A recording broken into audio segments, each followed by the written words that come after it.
स्वागत है मित्रों मेरे चैनल वैदिक ज्ञान विज्ञान गंगा पर।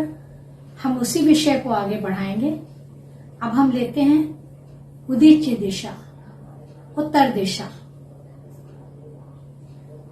वेद का मंत्र है उदीच्य दिक् सोमो अधिपति। इसका अधिपति सोम है। सोम अर्थात वीर्य शक्ति। तो कैसे वो प्रभावित करता है? शरीर की वाइटल एनर्जी कही जाती है और वो सोम शरीर का बायां हिस्सा उससे प्रभावित होता है। उसके बाण विद्युत हैं। बिजली या विद्युत उसकी पालक शक्ति है। आपको बता दूं कि बिजली के ऊपर, जब संसार में बिजली के ऊपर कोई मंत्र नहीं था, किसी प्रकार का कोई डिस्कशन नहीं था, कोई ज्ञान नहीं था, तब वेदों ने बिजली के ऊपर लिखा हुआ है। अनेक वेद मंत्र विद्युत के ऊपर है। संस्कृत के अर्थ शब्दों में ही है। तो सोम शक्ति जो है वह वीर्य शक्ति को कहते हैं और उदीच्य दिशा, उत्तर दिशा उसी सोम शक्ति की ओर केंद्रित होती है। और जब हम कहते हैं उदीच्य दिक्, तो उदीच्य दिक् का मतलब है वो हमारा शरीर का बायां अंग रक्षित हो। तो जब परमात्मा से हम कहते हैं, अलग अलग दिशाओं की बात करते हैं, तो अलग अलग दिशा का नाम लेकर हम कहते हैं कि उस दिशा में हमारी रक्षा हो, इस दिशा में हमारी रक्षा हो। ये ऐसा गूढ़ विषय है जो वेद मंत्रों में आया हुआ है। यदि गूढ़ विषय ना होता तो सदियों से ऋषि इसे अपना रक्षा कवच न बनाते हैं। और किसी रक्षा कवच की आपको आवश्यकता नहीं है। यदि आप संध्या के मंत्रों को रोज करते हैं, प्रतिदिन आप संध्या के मंत्रों में घूमते हैं, तो निश्चित जानिए आप किसी भी बड़ी से बड़ी शक्ति से लड़ सकते हैं, युद्धरत होकर विजयी हो सकते हैं। उसके पश्चात उदीच्य दिक् के बाद हम आते हैं ध्रुवा पर। ध्रुवा नीचे की दिशा है। इसका अधिपति विष्णु है। विष्णु यदि देवता है तो विष्णु को पालक शक्ति कहा गया है। विष्णु पालन करने वाला है। माता को विष्णु का रूप क्यों कहा गया है? क्योंकि माता सबको लेकर चलती है, पालन करती है, पुष्टि करती है, इसलिए उसको विष्णु कहा जाता है। तो हमारी नीचे की दिशा है ध्रुवा।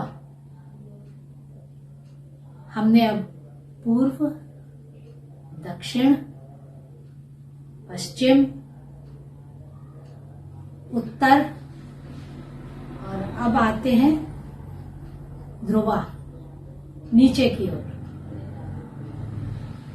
तो कैसे कैसे हमारी दिशाएं हमारी रक्षा करती हैं? नीचे की दिशा, नाभि से नीचे के अंग जो हैं वो ध्रुवा में आते हैं। नाभि इसका केंद्र है। नाभि जब हम केंद्र कहते हैं तो नाभि बहुत सी आपकी व्याधियों को कंट्रोल करती है। तभी तो कहते हैं कि नाभि में आप तेल लगाइए तो आप स्वस्थ रहेंगे। हमारी सारी दिशाओं का संबंध हमारे शरीर से भी है।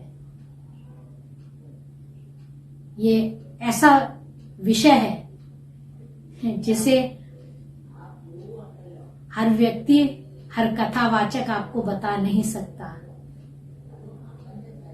क्योंकि वह वेद मंत्रों की ओर नहीं देख पाता है। और बहुत से लोग जो वेद मंत्रों की ओर भी देखते हैं वो स्वाध्याय नहीं करते। निश्चित जानिए ये जो दिशाएं हैं ना, ये आपको वो विजय प्रदान करती हैं जिसे आप समझ ही नहीं सकते हैं।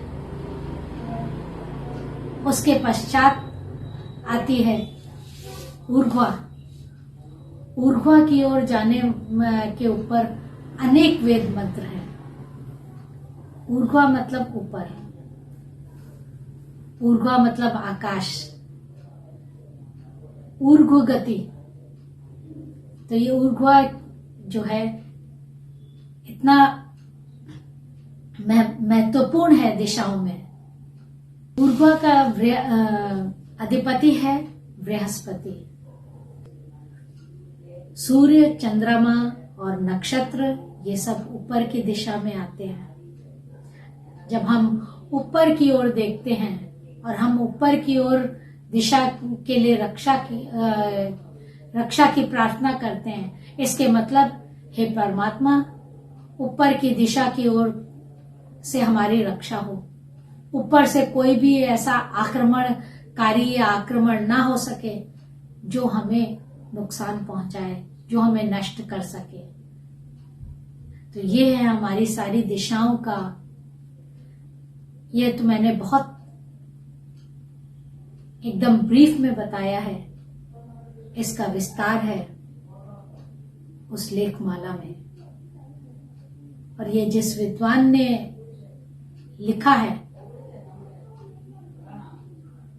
वो अद्भुत है। उसकी पुस्तक मुझे दोबारा नहीं मिल सकी। संध्या के मंत्रों में जो विचित्र बातें हैं वे इन्हीं 19 मंत्रों में मिलती है। इसमें सारी सृष्टि के मंत्र, सूर्य, चंद्रमा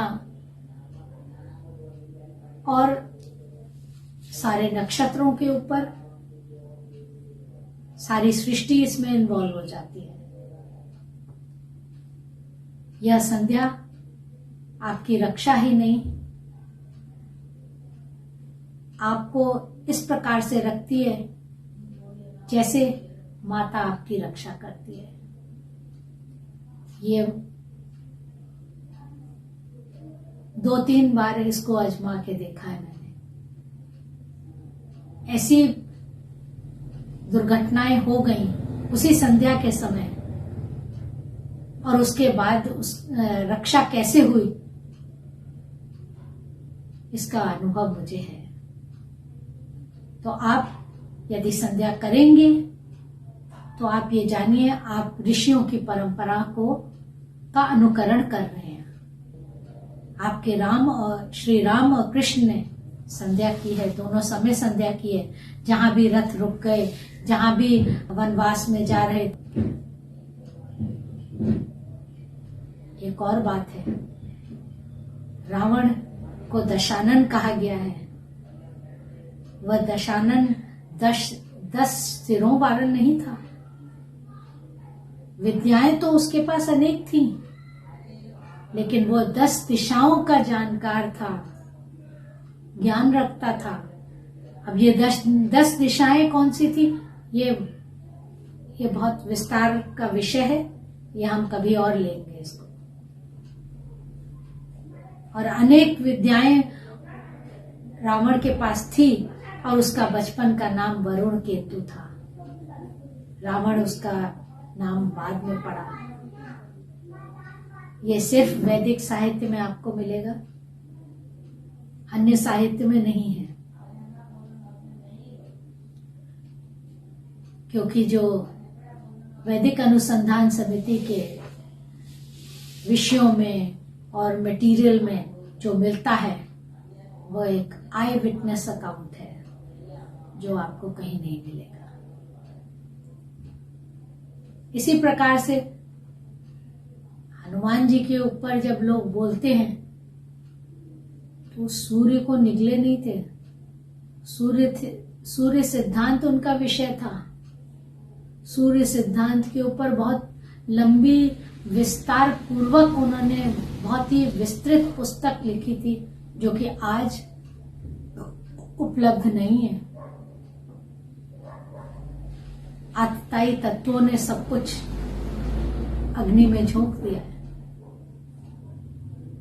हमारे ये जो पराक्रमी पुरुष हैं और ये जो ऐतिहासिक वीर नरपुंगव हैं, उनके बारे में सत्य बातें ही आप जानें, समझें और उसके पथ पर चलें। संध्या अवश्य करें, संध्या का यही महत्व है। इसी धन्यवाद। ओम शांति। फिर नए विषय के साथ।